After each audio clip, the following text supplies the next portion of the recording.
Hello student, welcome to the Guruji law classes. आज हम करेंगे 6th सेमेस्टर जिसके एग्जाम सीसीएस यूनिवर्सिटी के जून 2025 में कंडक्ट किए जाने हैं।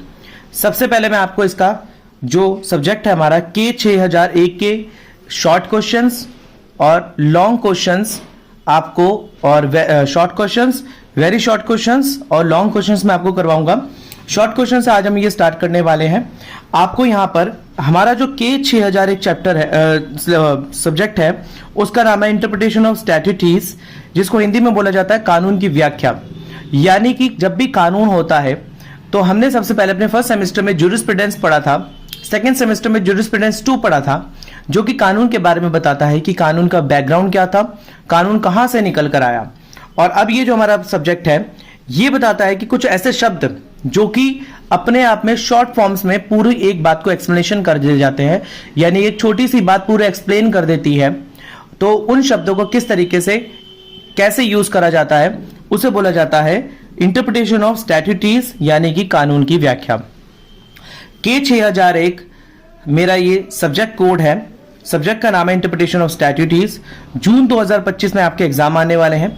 6th सेमेस्टर की वीडियोस मैं आज से स्टार्ट कर रहा हूं और आपको अगर इनके फ्री पीडीएफ चाहिए, इन नोट्स की अगर आपको फ्री पीडीएफ चाहिए तो आप मेरे 8851450051 नंबर पे कांटेक्ट कर सकते हैं। इससे पहले की पीडीएफ में बच्चों को प्रोवाइड करा चुका हूं और इससे पहले 5th सेमेस्टर की फाइल मैं बच्चों को हिंदी और इंग्लिश मीडियम में भी प्रोवाइड करा चुका हूं इस नंबर पर। मेरी टीम थोड़ा सा लेट हो जाता है रिप्लाई करने में, क्योंकि सीबीएसई के एग्जाम्स चल रहे हैं, उसी बीच में मेरे को आपके नोट्स भी बनवाने हैं। और मेरी वेबसाइट है www.gurujiclasses.in पर भी जाकर आप अपने एग्जाम्स के टेस्ट पेपर दे सकते हैं।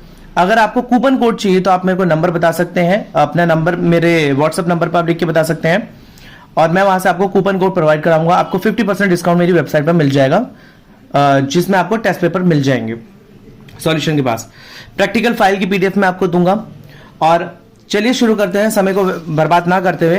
पहला क्वेश्चन हमारा के 6001 6th सेमेस्टर का, जो कि है सिद्धांत का नाम लिखिए जिसका अर्थ होता है साधारण शब्द अपने पूर्ववर्ती विशिष्ट शब्दों का अनुसरण करता है।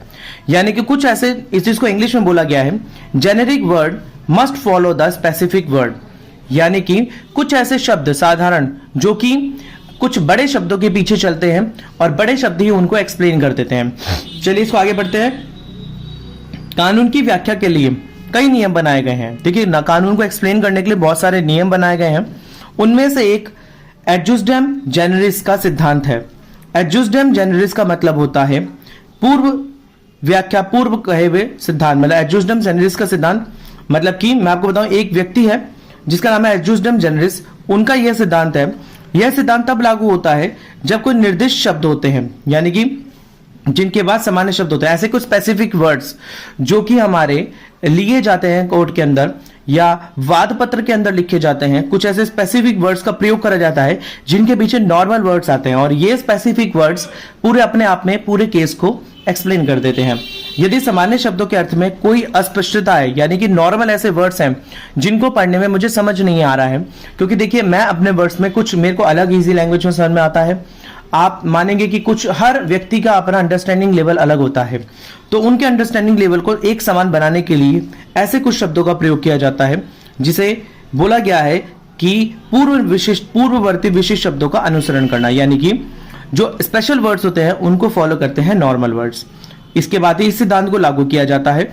यह सिद्धांत प्रदान करता है कि निर्दिष्ट शब्दों के बाद, यानी कि कुछ स्पेशल वर्ड्स के बाद ही आने वाले सामान्य शब्दों को निर्दिष्ट शब्दों के बाद सामान्य वर्ग तक सीमित रहने देंगे। यानी कि जो आने वाले वर्ड्स हैं वो कुछ स्पेशल वर्ड्स के पीछे चलेंगे और वहीं तक ही लिमिटेड होके रह जाएंगे उन स्पेशल वर्ड्स के पीछे।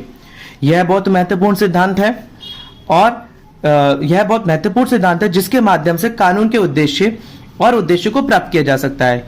यह इतना महत्वपूर्ण सिद्धांत है कि जिसके माध्यम से कानून का क्या उद्देश्य है और क्या उद्देश्य रहने वाला है, उनके सिद्धांतों को प्राप्त किया जाता है और उचित न्याय दिया जाता है। यानी कि उचित न्याय तभी दिया जाएगा जब इन पर्टिकुलर वर्ड्स के पीछे कुछ नॉर्मल वर्ड्स चलते आएंगे। तो ये था हमारा पहला प्रश्न, जो था साधारण शब्द अपने पूर्ववर्ती विशिष्ट शब्दों का अनुसरण करते हैं। Generic word must follow the specific words. चलिए शुरू करते हैं इसका नेक्स्ट क्वेश्चन। नेक्स्ट क्वेश्चन हमारे पास है, क्या स्पष्टीकरण खंड मूल उपबंध के विस्तार को बढ़ा सकता है? मतलब क्या एक्सप्लेनेशन पूरे मूल उपबंध यानी कि पर्टिकुलर रूप से क्या बताया गया है उसको विस्तार को यानी इसकी एक्सप्लेनेशन को बता सकता है? अनुभाग के शब्दों में यानी कि हमारी सेक्शंस के शब्दों को अर्थ में समझने के लिए, विस्तृत करने के लिए स्पष्टीकरण जोड़ जाते हैं। देखिए, अगर जो हमारे सेक्शंस हैं उन सेक्शन के साथ में ना कुछ एक्सप्लेनेशन जोड़ी जाती हैं वाद पत्र के अंदर, जिससे हमारे को पूरे विस्तृत तरीके से स्पष्टीकरण मिलता है। इसी स्पष्टीकरण के पीछे उद्देश्य विस्तार से कुछ समझना, स्पष्ट करना शामिल होता है। देखिए, ये जो स्पष्टीकरण होता है ना, ये कुछ सेक्शंस के साथ लगाया जाता है और उन सेक्शन के साथ इन स्पष्टीकरण यानी कि एक्सप्लेनेशंस को जोड़ा जाता है, जिसका मतलब होता है समझाना, समझना और स्पष्ट करना। ये सब चीजें शामिल होते हैं, जिससे हमारा जो उद्देश्य होता है पूर्ण तरीके से क्लियर हो जाता है कि हम कहना क्या चाहते हैं अपनी बात को। तो ये वाली बात हमारी आती है, क्या स्पष्टीकरण खंड मूल उपबंध के विस्तार को बढ़ाता है? यानी कि जो खंड होता है यानी कि जो हमारा एडिशन होता है उसका मेन पार्ट को बताता है। यस, स्पष्टीकरण हमारे एडिशन के मेन पार्ट को बताता है। चलिए बात करते हैं अगले क्वेश्चन की। कर अधिनियम का कठोरता से अर्थ क्यों करना चाहिए? देखिए, कर अधिनियम यानी कि लॉ, जो हमारा लॉ होता है टैक्सेशन लॉ का कठोरता से अर्थ क्यों करना चाहिए? बिल्कुल कठोर सा क्यों करना चाहिए? देखिए, हम कर अधिनियम से रिलेटेड कुछ बातें होती हैं जिनको फॉलो करना चाहिए। ये एक सामान्य कानून है कि कर कानून की व्याख्या सख्ती से की जानी चाहिए। देखिए, जो कर कानून है ना, उसकी व्याख्या सख्ती से की जानी चाहिए। ये नहीं कि किसी को भी रियायत दे दी जाए। कानून के लिए कर अधिनियम के अंतर्गत सभी समान है। कर अधिनियम में केवल यह देखना होता है कि संबंधित प्रावधान में क्या कहा गया है। देखिए, कर अधिनियम के अंदर कुछ एक्सप्लेनेशन नहीं चलती हैं, बस ये बोला जाता है कि इसमें इस संबंधित प्रावधान के अंदर इन सॉल्यूशन के अंदर क्या बोला गया है। ये बात यदि एप्लीकेबल है कर अधिनियम के अंतर्गत तो अप्लाई हो जाती है, अदरवाइज उसको डिनाई कर दिया जाता है। कर के बारे में कोई अनुमान नहीं लगा सकते। देखिए, हम कर के बारे में ना कोई अंदाजा नहीं लगा सकते, अपनी कोई एजम्पशंस नहीं दे सकते, इसलिए कर के बारे में कोई अनुमान नहीं लगाया जा सकता। साथ ही साथ इसमें कुछ भी नहीं पढ़ा जाना चाहिए। देखिए, इसमें कुछ भी निहित नहीं होना चाहिए, यानी कि कुछ भी हम एक्सप्लेन ना करें, पढ़ा नहीं जाना चाहिए। मतलब पहले से एक्सप्लेन है, उसमें क्या निहित कर सकते हैं, हम क्या लिख सकते हैं बातें एक्स्ट्रा, जो हमें ऑलरेडी कानून बता चुका है कर के बारे में, वो ही बातें हमें करके आगे कर अधिनियम के अंतर्गत सबके लिए समान रूप से लागू कर देनी चाहिए। अगला क्वेश्चन हमारे लिए बहुत इंपॉर्टेंट क्वेश्चन है, बहुत बार 4 नंबर के क्वेश्चन में आ चुका है। मैं आपको वही क्वेश्चन करा रहा हूं जो कई सालों से रिपीट होते आ रहे हैं। अभी तो मैं आपको शुरू के 5 क्वेश्चन रिपीट करा रहा हूं, मैं आपको वेरी शॉर्ट क्वेश्चन और रिपीट कराऊंगा ताकि आपको पता लग जाए। और इन्हीं 15 या 20 क्वेश्चंस में से वेरी शॉर्ट क्वेश्चंस कम से कम नहीं तो 2 या 3 या 4 आपके जरूर आएंगे। देखिए, आगे बात करते हैं। निर्णित अनुसरण के नियम को परिभाषित कीजिए, यानी कि स्टेयर डिसाइजेस। एक हमारे पास होता है नियम जिसको इंग्लिश में बोला जाता है स्टेयर डिसाइजेस और हिंदी में बोला जाता है निर्णित अनुसरण। चलिए इसको पढ़ते हैं, क्या है ये, बहुत इंपॉर्टेंट है ये। लैटिन में स्टेयर डिसाइसिस का अर्थ होता है निर्णय को बातों पर कायम रहना, यानी कि जो भी निर्णय दिया गया है उनकी बातों पर कायम रहना। जब कोई न्यायालय किसी कानून की बहस का सामना करता है, यानी जब किसी न्यायालय के अंदर कोई कानूनी बहस चल रही होती है, तो यदि किसी पिछली अदालत ने उससे पहले मिलते जुलते, यदि उससे पहले की किसी अदालत ने जो वाद चल रहा है उससे मिलते जुलते या उससे पहले वही वैसे ही वाद पर फैसला सुनाया है, तो करंट का जो न्यायालय, जो अभी का न्यायालय अपना फैसला पिछली अदालत के अनुसार ही देगा, यानी कि वो पिछले अदालत के फैसले को नकार नहीं सकता। गलत बेस के हिसाब से उसे बिल्कुल ये नहीं कह सकता कि नहीं ऐसा पिछले न्यायालय ने गलत फैसला सुनाया, बल्कि उस न्यायालय को पिछले न्यायालय के आधार पर ही अपना फैसला सुनाना पड़ेगा।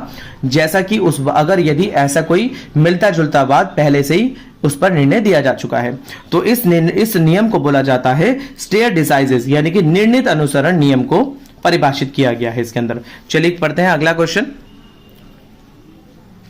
अगला प्रश्न हमारे पास है यथाभाषा निर्वचन, यानी कि कॉजेज ओमिसस। हमारे पास बोला जाता है हिंदी में यथाभाषा निर्वचन सिद्धांत को समझाइए। कॉजेज ओमिसस के सिद्धांत को समझाइए। देखिए, कॉजेज ओमिसस का शाब्दिक अर्थ छोड़ा गया मामला है, यानी कि ऐसा मामला जो कोर्ट ने चाहते हुए उस मामले को छोड़ा है, मतलब कि वो उसको लेना ही नहीं चाहती है। यह मूल रूप से ऐसी स्थिति है जिसके लिए कोई कानून या अनुबंध द्वारा प्रावधान नहीं किया गया है। देखिए, यदि कोई छोड़ा गया मामला है तो ऐसे मामले के लिए ये एक ऐसी स्थिति है जिस पर कोई अनुबंध या प्रावधान नहीं किया गया है, यानी इसके लिए कोई सॉल्यूशन नहीं बनाया गया है, और इसलिए यह कैस कॉजेज लॉ इसे केस लॉ या नए न्यायाधीश द्वारा बनाए गए कानून द्वारा शासित है। यानी कि ये वो निर्णय होते हैं जो कि नए केस लॉ या फिर नए न्यायाधीशों द्वारा बनाए गए कानूनों में से एक है। कॉजेज ओमिसस की उत्पत्ति लैटिन मैक्सिम केसिस ओमिसस प्रो ओमिसस हैम्बेंडेंस एस्ट से शुरू हुई। ये एक लैटिन शब्द है जिसे बोला गया है मैक्सिमम केसिस ओमिसस प्रो ओमिसस हैम्बेंडेंस एस्ट से शुरू हुई, जिसका अर्थ है कि छोड़े गए मामलों को जानबूझकर छोड़ा गया है। लैटिन में इस शब्द का हिंदी में मतलब होता है, लैटिन वाली इशारा लाइन का, कि इन मामलों को जानबूझकर न्यायालय ने छोड़ा गया है। केसिस ओमिसस कॉजेज ओमिसस न्यायालय और विधायिका के बीच सदियों से पुराने झगड़े को दर्शाता है। देखिए, मैं आपको बताऊं, जो विधायिका होती है यानी कि हमारी सरकार के तीन अंग है, कार्यपालिका, न्यायपालिका और विधायिका। ये हमारे सेंट्रल गवर्नमेंट यानी कि हमारे भारतीय सरकार के यानी कि तीन ढांचे हैं, जिसमें विधायिका का काम होता है कानून बनाने का, कार्यपालिका का काम होता है उस कानून को लागू करने का, और न्यायपालिका का काम होता है लागू किए हुए कानून का अनुसरण करवाना। और यदि इन दोनों के बीच में कोई मसले होते हैं, कोई लड़ाई झगड़ा होता है, तो उसको सॉल्व कराना। यदि मैं आपको बताऊं, यदि विधायिका और न्यायपालिका के बीच में कोई झगड़ा हो जाता है तो उसको कौन सॉल्व करा सकता है? भैया, विधायिका तो कानून बनाने वाली है, और इसके मसले को कौन सुधारेगा? तो इसके मसले को कोई नहीं सुधार पाता यदि न्यायपालिका सॉल्व नहीं कर पाती अपने एंड पर, तो वो किस चीज का कॉजेज ओमिसस का सहारा लेकर, कॉजेज ओमिसस का एक्सप्लेनेशन लेकर उस मसले को छोड़ देती है, यानी कि उस वाद को बीच में ही छोड़ देती है। अगर मैं बोलूं कॉजेज ओमिसस है तो आपको यह समझ जाना चाहिए कि ये कुछ विवादित वाद है, यानी कि डिस्प्यूटेड केसेस हैं जिसको कोर्ट ने जानबूझकर छोड़ा है। आगे बढ़े इसमें। कॉजेज ओमिसस न्यायालय और विधायिका के बीच सदियों पुराने झगड़े को भी दर्शाता है। न्यायालय और विधायिका के सदियों पुराने झगड़े को दर्शाता है। आमतौर पर न्यायालय तब हस्तक्षेप करने के लिए इच्छुक नहीं होते जब कोई कॉजेज ओमिसस सामने आता है। देखिए, जब कोई कॉजेज ओमिसस है, कोई झगड़ा पहले से ही चलता आ रहा है उसके साथ क्या कहते हैं न्यायालय, विधायिका और न्यायालय के बीच में, तो जितने भी नए हमारे जो नए न्यायाधीश हैं वो उस मसले को छेड़ते ही नहीं है, वो उसको कॉजेज ओमिसस कह के छोड़ देते हैं। इसलिए ऐसी स्थितियों में विधायिका कानून में ऐसे शब्द छोड़ सकती है जो कॉजेज ओमिसस को कवर करने के लिए उपयुक्त है। इसलिए ऐसी स्थितियों में विधायिका कानून में ऐसे शब्द छोड़ सकती है जो कॉजेज ओमिसस को कवर करने के लिए उपयुक्त है, यानी कि ऐसे शब्द, ऐसे वर्ड्स के साथ एक्सप्लेनेशन कर सकती है जो कि कॉजेज ओमिसस के वर्ड को कवर करने के लिए उपयुक्त होती है पूरी तरीके से। सो स्टूडेंट्स, इस वीडियो के अंदर मैंने आपको कुछ शॉर्ट क्वेश्चन आंसर कराए हैं। ये 4 मार्क्स में आते हैं, कई बार आए हैं ये क्वेश्चंस, और मैंने एक्सप्लेनेशन दिया। अगर आपको इसकी पीडीएफ चाहिए तो आप मेरे नंबर पर व्हाट्सएप डालें, मैं आपको 1 लेक्चर करके, सारे नोट्स की तो एकदम से पीडीएफ आपको प्रोवाइड कराना मुश्किल हो जाएगा। ये जैसे लेक्चर मेरे होते हैं, इन्हीं लेक्चर के हिसाब से आपको एक पीडीएफ मिलती जाएगी ताकि आप उन नोट्स को पढ़ लें। मैंने आपकी प्रिपरेशन पहले से करानी शुरू कर दी है, साथ ही साथ सेकंड सेमेस्टर और 4th सेमेस्टर के स्टूडेंट्स की भी मैं वीडियोस डालनी शुरू कर दूंगा ताकि उनको भी जल्द से जल्द प्रिपरेशन हो सके स्टार्ट। तो मिलते हैं अगली वीडियो में। अगर आपने मेरा चैनल लाइक शेयर सब्सक्राइब नहीं करा है तो प्लीज कर लीजिए। अगली वीडियो में मिलते हैं, तब तक के लिए धन्यवाद।